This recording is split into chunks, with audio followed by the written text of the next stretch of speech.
Hello प्यारे प्यारे बच्चों, कैसे हो आप सब। आज बहुत ही मजेदार टॉपिक हम स्टार्ट कर रहे हैं क्लास 11 का बिजनेस स्टडीज का। चैप्टर का नाम है फॉर्म्स ऑफ बिजनेस। बिजनेस के कितने प्रकार होते हैं, forms of business organisation. Business के कितने टाइप्स होती है, हमारे ऑर्गेनाइजेशन की कितने टाइप्स होती है। तो मैंने एक एक करके यहाँ पर बताया हुआ है, लेकिन हम इनकी एक्सप्लेनेशन एक एक करके बाद में पढ़ेंगे। सबसे पहले है सोल प्रोप्राइटरशिप।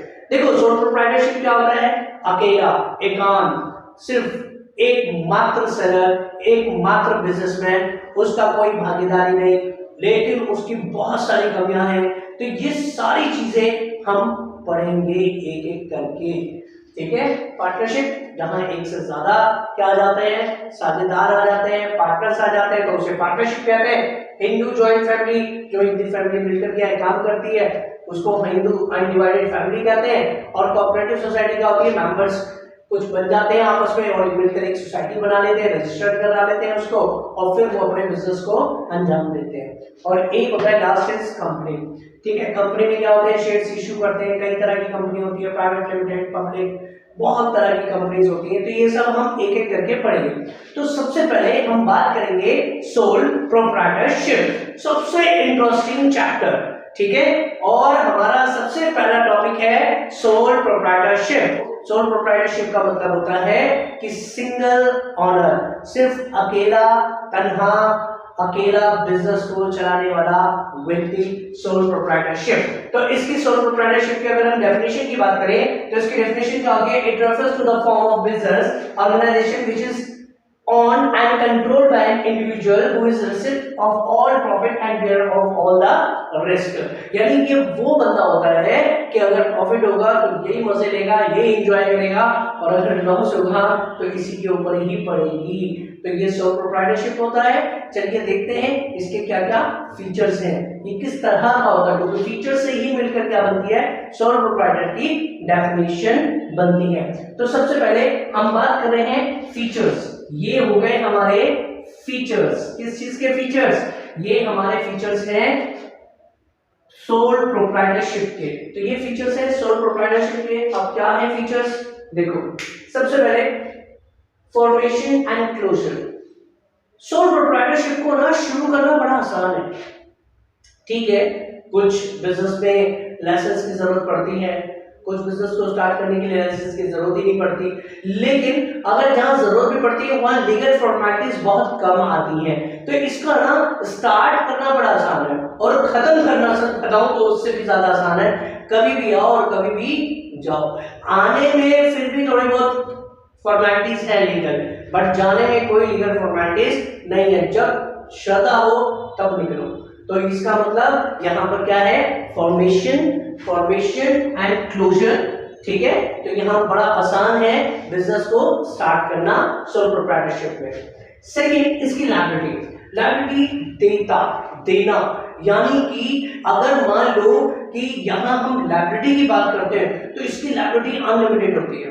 अनलिमिटेड का मतलब है कि अगर ये सोल प्रोप्राइटर इंसॉल्वेंट हो जाता है तो इसकी पर्सनल एसेट्स भी जाने का खतरा बन जाता है। यानी इंसॉल्वेंसी के बाद अगर ये अपनी लायबिलिटीज को नहीं उतार पाता तो भी क्या होता है कि इसकी अपनी पर्सनल एसेट्स क्या हो जाती हैं, बिक जाती हैं, इसके घर नीलाम हो जाते हैं। तो ये एक लायबिलिटी है जो कि अनलिमिटेड होती है, बहुत ज्यादा होती है। सोल रिस्क बियरर, ये हमने बता दिया कि अकेला है तो इसलिए रिस्क भी ये अकेला उठाता है, लॉस होगा तो इसको अकेले को ही मिलेगा। तो ये क्या है, सोल रिस्क बियरर है। कंट्रोल, अंडरस्टूड है कि अकेला बंदा है तो सारा कंट्रोल किसके हाथ में होगा, इसके अकेले के हाथ में होगा। कब, कहां, कैसे, क्या करना है, क्या नहीं करना, ये कौन डिसाइड करेगा? ये मैं डिसाइड करूंगा, कोई और डिसाइड नहीं करेगा। इसका मतलब सारा कंट्रोल अपने हाथ में। तो कंट्रोल, ठीक है। उसके बाद नो सेपरेट एंटिटी। देखो, देखा जाए कि वैसे बिजनेस का एक रूल क्या है कि बिजनेस एक अलग होता है और ऑनर अलग माना जाता है। लेकिन हम अगर इस बिजनेस के पॉइंट ऑफ व्यू से पढ़े या फॉर्म्स ऑफ बिजनेस के हिसाब से पढ़े तो सोल प्रोप्राइटरशिप में ऑनर को अलग ओहदा दिया गया और अगर हम बात करें सोल प्रोप्राइटरशिप की, तो ऑनर और बिजनेस को एक ही माना गया, ऑनर और बिजनेस को एक ही माना गया। तो इसका मतलब क्या है, no separate entity, no distinction between owners and business, दोनों सेम माने जाते हैं। फिर उसके बाद है लैक ऑफ बिजनेस कॉन्टिन्यूटी। भैया अगर बंदा ऊपर निकल ले, अकेला था ऊपर निकल गया या बीमार हो गया, ऊपर वाला ना करे एक्सीडेंट हो गया, तो उसका बेचारे का बिजनेस गया, क्योंकि ना तो उसका कोई पार्टनर है ना उसके कोई शेयर होल्डर्स हैं। अब उसके बिजनेस को क्या हो जाएगा, ताला लगने के चांस हो जाएंगे। तो इसलिए यहाँ पर क्या है कि बहुत ज्यादा चांस होते हैं किस चीज के, बिजनेस के कंटिन्यूटी के, बहुत कम चांसेस होते हैं बिजनेस कंटिन्यूटी के, क्योंकि अगर वो पर्सन की डेथ हो जाती है या किसी भी तरह से मान लो बीमार हो गया कुछ टाइम के लिए, या कुछ ज्यादा ही उसके मतलब ऊपर वाला लग रहे उसके साथ कोई एक्सीडेंट हो जाता है, तो उसके बिजनेस बंद होने के चांसेस बढ़ जाते हैं। तो ये हमारे फीचर्स थे, फॉर्मेशन एंड क्लोजर, लायबिलिटी, और उसके बाद sole risk bearer, control, no separate entity and lack of business continuity. ठीक है, तो एक बात बताओ, स्वर्ग मूवी आपने देखी थी, स्वर्ग मूवी में क्या होता है कि राजेश खन्ना की क्या है, फैक्ट्री जल जाती है, इंसॉल्वेंट हो जाता है, कर्जदार आ जाते हैं, तो आपने देखा होगा कि उसके अंदर उसका घर तक क्या हो जाता है, नीलाम हो जाता है। तो इसका मतलब सोल प्रोप्राइटरशिप, उसमें लायबिलिटी क्या होती है, अनलिमिटेड। ठीक है, अब इसके फायदे और नुकसान, एडवांटेज एंड डिसएडवांटेज, जो कि हमें यहीं से फीचर से काफी हद तक मिल जाती है। सबसे पहले इसका फायदा, कोई डिसीजन, ये मैंने भी एग्जांपल लिया था, कब कहां कैसे क्या करना है मैं डिसाइड करूँ, और जब मैंने डिसाइड करना तो अभी डिसाइड कर लूंगा, जल्दी डिसाइड कर लूंगा, मैं किसी का वेट थोड़ी करूंगा, आएगा पार्टनर आएगा फिर मैं उससे पूछूंगा। भाई जब मैं अकेला पार्टनर हूँ, यानी मैं ही अकेला मालिक हूँ, मुझे सारे डिसीजन लेने हैं, तो डिसीजन लेने में थोड़ी आसानी होगी और जल्दी होगा, तो क्विक डिसीजन मेकिंग। फिर उसके बाद सिक्रेसी, भाई अकेला हूँ मैं इंडिविजुअल, तो अपनी मन की बात तो मेरे मन में है ना, मैं किसी को बताऊंगा नहीं, पार्टनर ही नहीं मेरा कोई, तो मैं किससे शेयर करूं, मैं अपनी इंफॉर्मेशन क्यों शेयर करूं, जबकि मुझे पता है कि इस इंफॉर्मेशन से अगर ये इंफॉर्मेशन मेरे कॉम्पिटिटर्स को लीक हो जाएगी तो मेरा नुकसान हो सकता है, मेरा लॉस हो सकता है। तो क्योंकि मैं अकेला हूं, अकेले प्रॉफिट बेयर करूंगा, अकेले लॉस, अकेले प्रॉफिट लूंगा, अकेले लॉस बेयर करूंगा, तो मैं दूसरों को अपनी इंफॉर्मेशन क्यों प्रोवाइड करूं, मैं इसको क्या कर सकता हूँ, इंफॉर्मेशन को क्या कर सकता हूँ, हाइड कर सकता हूँ, ठीक है, आराम से छुपा सकता हूँ। फिर उसके बाद आता है डायरेक्ट इंसेंटिव्स, भाई जब मालिक मैं अकेला हूँ सारी चीजें, तो मैं ना सेल्फ मोटिवेट रहूंगा, मैं हमेशा ये कहता हूँ नदीम थोड़ा सा और यार तू काम कर यार, देख अगर थोड़ा सा 1 घंटा और क्या कर लेगा, काम कर लेगा, तो हो सकता है थोड़े से पैसे और आ जाएंगे, थोड़ा सा शॉप खोल के रख, थोड़ा सा काम और बढ़ा, इसका मतलब मेरे को इंसेंटिव है क्योंकि सारा प्रॉफिट मेरी पॉकेट में आना है। तो डायरेक्ट इंसेंटिव्स होता है। सेंस ऑफ अकम्प्लिशमेंट क्या होता है, दिल को तसल्ली रहती है, भैया अकेला सेलर होना, अकेला बिजनेसमैन होना, तो मुझे ऐसा नहीं लगता कि मैंने किसी और को काम सौंप रखा है, खुद काम कर रहा हूँ, अकेला काम कर रहा हूँ, तो मेरे दिल को तसल्ली रहती है कि मैंने अपना काम क्या कर दिया, अपनी तरफ से क्या 100% मैं दे रहा हूँ। ठीक है, उसके बाद ease of formation and closure, जो भी हमने पढ़ लिया कि सारी से हमसे खोल भी सकते हैं और बंद भी कर सकते हैं, सबसे अच्छा बेनिफिट है। डिसएडवांटेज, कमियां, भाई कमियां है तभी तो पार्टनरशिप और दूसरी फॉर्म्स आ गई, कमियां भी तो होंगी इसमें। अब कमियां क्या है, डिसएडवांटेज, कमियां, लिमिटेड रिसोर्सेज, भैया पैसा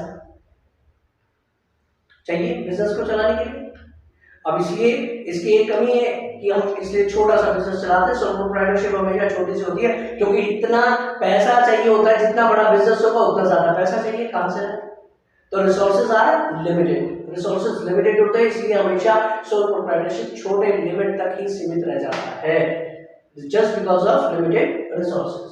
फिर उसके बाद limited life of a business, ये भी हमने पढ़ लिया कि भाई डेथ हो जाती है, बीमारी हो जाती है, एक्सीडेंट हो जाता है, जिसकी वजह से इस बिजनेस की लाइफ क्या होती है, थोड़ी छोटी होती है, लिमिटेड होती है। एंड देन अनलिमिटेड लायबिलिटी, ये भी हमने पढ़ लिया, कमी थी ये भी, स्वर्ग को भी बेच सकता है, पर्सनल एसेट्स, पर्सनल प्रॉपर्टी सब कुछ नीलाम हो सकती है अगर आपने अपने कर्जदारों का कर्जा नहीं उतारा बिजनेस वाइंड अप करने के बाद भी, तो ये बहुत बड़ी कमी है इसकी।